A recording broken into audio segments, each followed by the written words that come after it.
তারপরে মনে করেন যে এখানে মানে চাল ধান গম এগুলো এখানে থাকবে। তো আপনারা খামাল কার্ড থেকে এখান থেকে এগুলো পাবেন যে কি পণ্য। তারপরে পণ্যের ধরন আমি বলেছি যে আমদানি সংগ্রহ প্রাপ্তি এগুলো থাকবে। এই যে এখানে এটা সব প্রাপ্তি আছে বুঝছেন।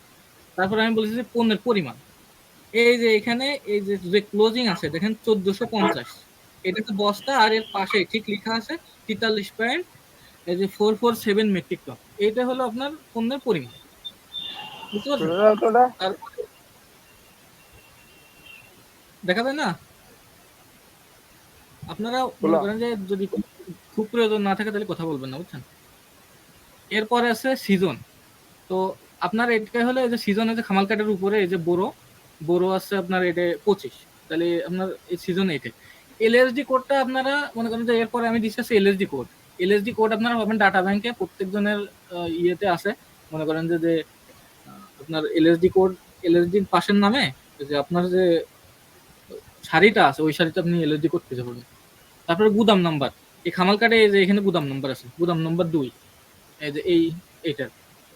তারপরে আপনার খামাল নাম্বার, এই খামাল নাম্বারের বিষয়ে একটু সতর্ক থাকতে হবে বুঝছেন।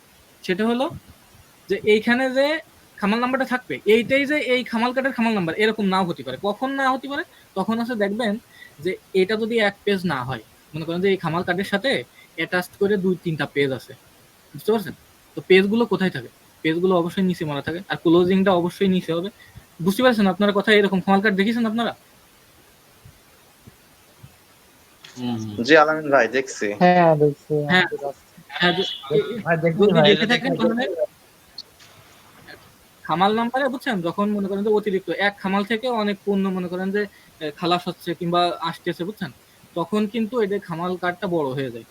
ওই তখন হচ্ছে পেজ বাড়ানোর জন্য ওরা পিছনে আর কি পেজ মারে। তো পেজ মারলে কি হয়, এই যে খামাল কার্ড মানে প্রথম পেজে যে খামাল নাম্বারটা থাকে ওইটাই এই খামাল কার্ডের নাম্বার, কিন্তু পিছনে কিন্তু যতটা পেজ যুক্ত হবে তত কিন্তু এই খামাল নাম্বার এখানে দেয়া থাকে কার্ড নাম্বার, ঠিক আছে। কিন্তু ওই কার্ড নাম্বার কিন্তু এই খামাল নাম্বার না। খামাল নাম্বার হলো প্রথমে যে খামাল নাম্বারটা থাকবে এটা হচ্ছে খামাল নাম্বার, মানে প্রথম পেজে, বুঝছেন। আর আমরা পরিমাণ নেবো আসলে লাস্টের পেজের থেকে। তো এই হলো খামাল নাম্বারের ব্যাপারটা গেল।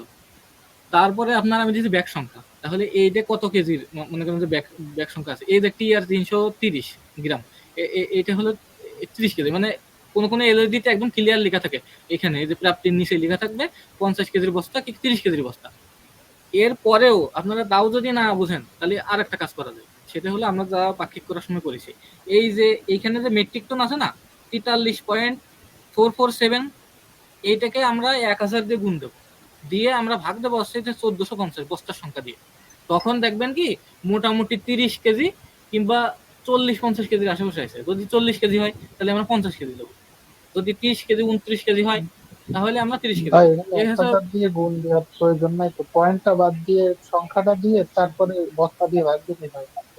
এক্স্যাক্টলি ভাই, অনেকেই আছে মনে করেন যে আমি ক্লিয়ার করে দিলাম যে এরকম করেও আপনি যে সংখ্যাটা আছে এ দিয়ে আপনি করতে পারেন, অবশ্যই অল্টারনেটিভ আছে। মনে করেন যে আমি একটা পদ্ধতি বলে দিচ্ছি, আপনাদের অঙ্ক অনেক নিয়মে করা যায় একটা অঙ্ক। তো এই হলো ব্যাপার, আপনি যে নিয়মে আপনি পারবেন অবশ্যই সেই নিয়মে আপনি করবেন। যে এবার আপনার হচ্ছে আমি দিছি যে আপনার ইস্যুর জন্য যে অ্যাকাউন্ট তথ্য এটা আছে, আমরা যখন এসএপিতে এন্ট্রি দেবো তখন আমরা বুঝবো।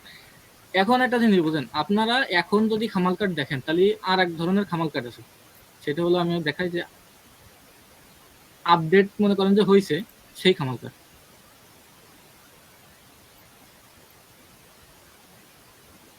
এই যে এই খামাল কার্ডটা দেখেন, এখানে কিন্তু এই খামাল কার্ডে 30 তারিখ নেই, মানে এইটা কি সব আছে এই জুলাই মাসের এন্ট্রি।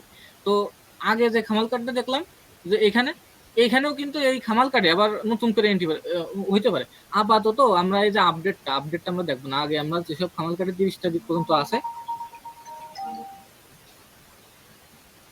আচ্ছা ভাই 1 মিনিট বুঝছেন, আমি একটু ইয়ে করতেছি আর কি।